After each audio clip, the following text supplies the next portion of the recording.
Very good morning, my dear students. Myself Nitesh, Assistant Professor in Economics. जैसा कि पिछली लगातार ऑनलाइन क्लासेस में हम पढ़ते आ रहे हैं, भारतीय अर्थव्यवस्था या आर्थिक नियोजन का टॉपिक, जिसमें योजना आयोग, राष्ट्रीय विकास परिषद, नीति आयोग और प्लानिंग इन इंडिया, जिसमें हमने पंचवर्षीय योजना की बात की और हम पढ़ चुके थे प्रथम पंचवर्षीय योजना, द्वितीय पंचवर्षीय योजना और तृतीय पंचवर्षीय योजना।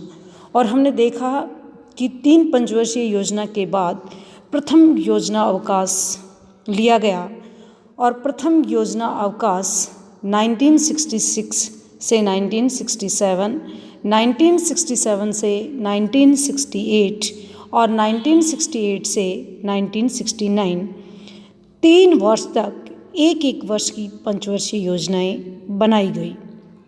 जैसा कि पिछली क्लास में हम देख चुके हैं कि देश की अर्थव्यवस्था ने 2 बड़े युद्ध झेले।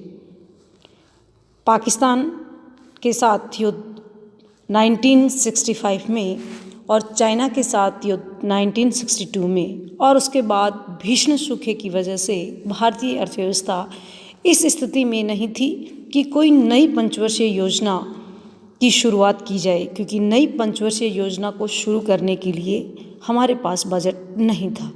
उसके बाद चौथी पंचवर्षीय योजना जो बनती है वो 1969 से 1974, यानी चौथी पंचवर्षीय योजना अवकाश के बाद चौथी पंचवर्षीय योजना बनाई जाती है, जिसका समय रहता है या समय अवधि रहती है 1969 से 1974। चौथी योजना अशोक रुद्र एवं एल.एस. माने द्वारा तैयार ओपन कंसिस्टेंसी मॉडल पर आधारित थी, जो कि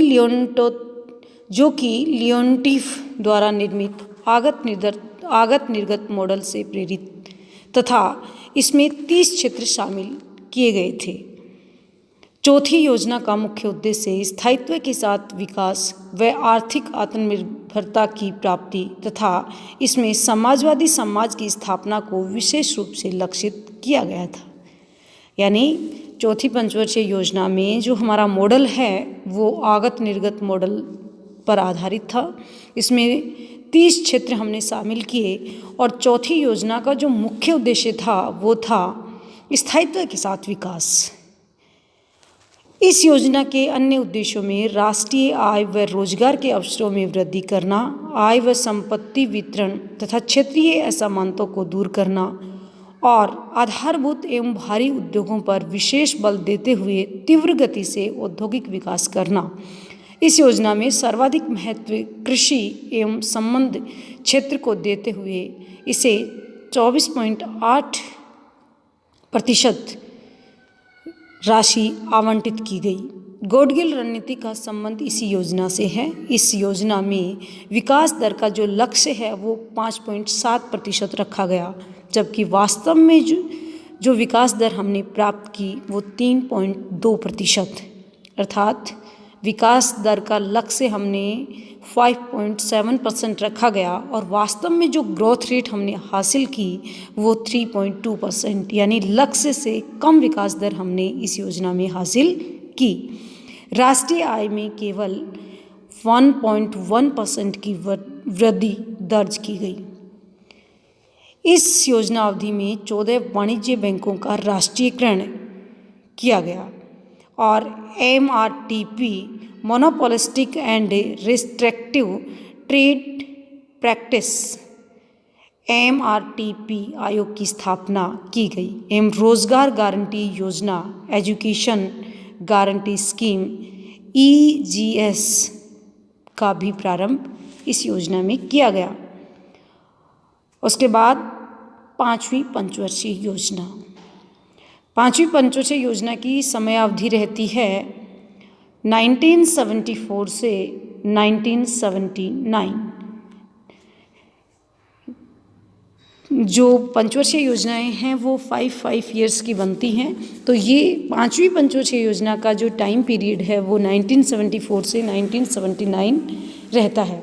यह योजना भी लियोनटिफ के आगत निर्गत मॉडल पर आधारित थी। इसमें 30 के स्थान पर 66 क्षेत्र शामिल किए गए, यानी जो 30 क्षेत्र हमने चौथी पंचवर्षीय योजना में लिए थे, यहाँ पे हमने 66 क्षेत्रों को शामिल किया।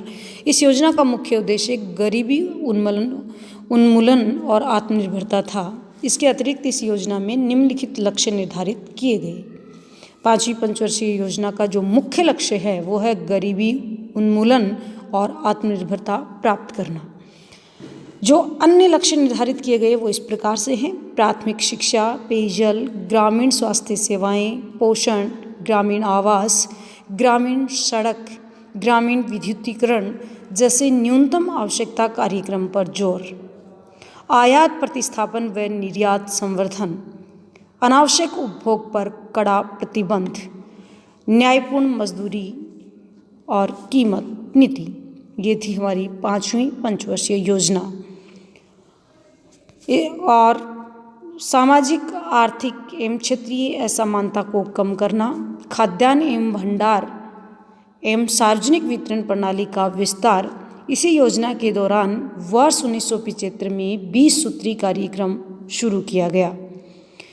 राष्ट्रीय न्यूनतम आवश्यकता कार्यक्रम और काम के बदले अनाज कार्यक्रम भी इसी योजना में क्रियान्वित हुए। इस योजना में विकास दर का लक्ष्य प्रारंभ में हमने 5.5 रखा, जिसे संशोधित कर 4.4% कर दिया गया।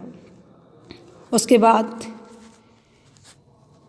योजना अवकाश आता है, या योजना अवकाश से पहले हम अनवर्त योजना भी इस पंचवर्षीय योजना में चलाई जाती है। यानी राजनीतिक उथल पुथल होने की वजह से यहाँ योजनाओं के अंदर भी थोड़ा परिवर्तन होता है। और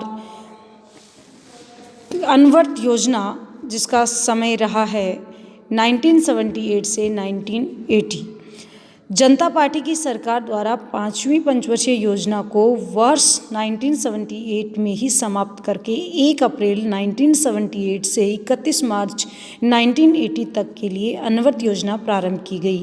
अनवर्त योजना यानी रोलिंग प्लान का प्रतिपादन गुरनार्ड मिडल ने किया था तथा इसे भारत में लागू करने का श्रेय D.T. लकड़वाला को जाता है। 5वीं पंचवर्षीय योजना जब लागू की जाती है तो देश में कांग्रेस पार्टी की सरकार रहती है, और उसके बाद जनता पार्टी की सरकार आने के वजह से जनता पार्टी सरकार के द्वारा 5वीं पंचवर्षीय योजना को समय से पहले ही समाप्त कर अनवर्त योजना में परिवर्तित कर दिया जाता है। 5वीं पंचवर्षीय योजना जो 1974 से 1979 जिसकी समयावधि थी, उसको जनता पार्टी की सरकार आने से 1978 में समाप्त कर 1978 और 1980 के लिए अनवर्त योजना जनता पार्टी सरकार द्वारा लाई गई। और उसके बाद हम देखते हैं 6ठी पंचवर्षीय योजना जिसकी समयावधि रहती है 1980 से 1985। कांग्रेस पार्टी की सत्ता में वापसी के बाद जनता पार्टी द्वारा लागू की गई 6ठी पंचवर्षीय योजना वर्ष 1978 से 83 अनवर्त योजना को समाप्त कर दिया गया। इसकी जगह 1980 से 1986 के लिए 6ठी पंचवर्षीय योजना लागू की गई। इस प्रकार 1 अप्रैल 1979 से 31 मार्च 1980 तक को भारत में योजना अवकाश माना जाता है। भारत की 6ठी योजना भी आगत निर्गत मॉडल पर आधारित है। देखिएगा, अनवर्त योजना जो जनता पार्टी की सरकार द्वारा 1978 से 1980 के लिए बनाई गई थी। कांग्रेस पार्टी की सरकार वापस आने की वजह से अनवर्त योजना को समाप्त कर 1 अप्रैल 1979 से 31 मार्च 1980 को भारत में योजना अवकाश मान लिया गया।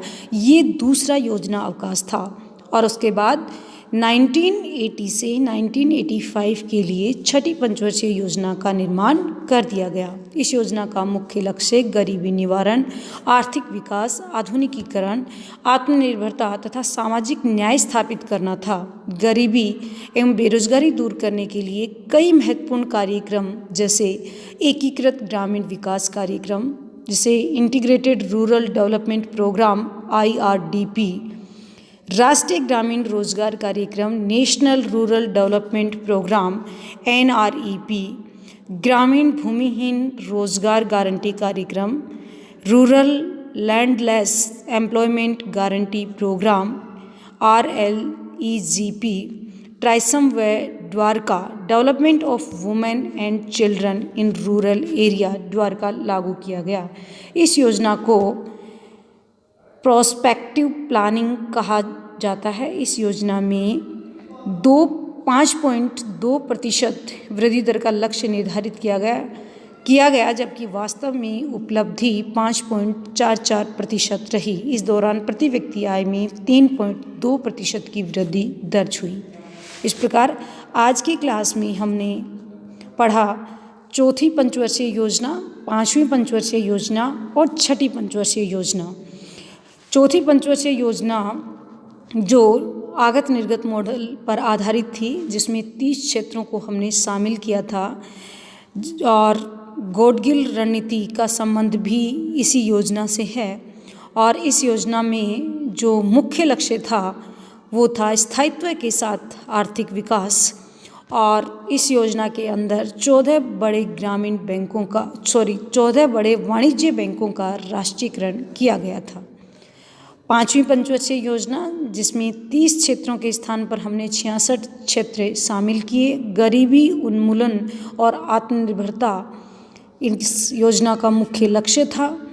और इस योजना के अंदर 1975 में 20 सूत्री कार्यक्रम चलाया गया जो महत्वपूर्ण है।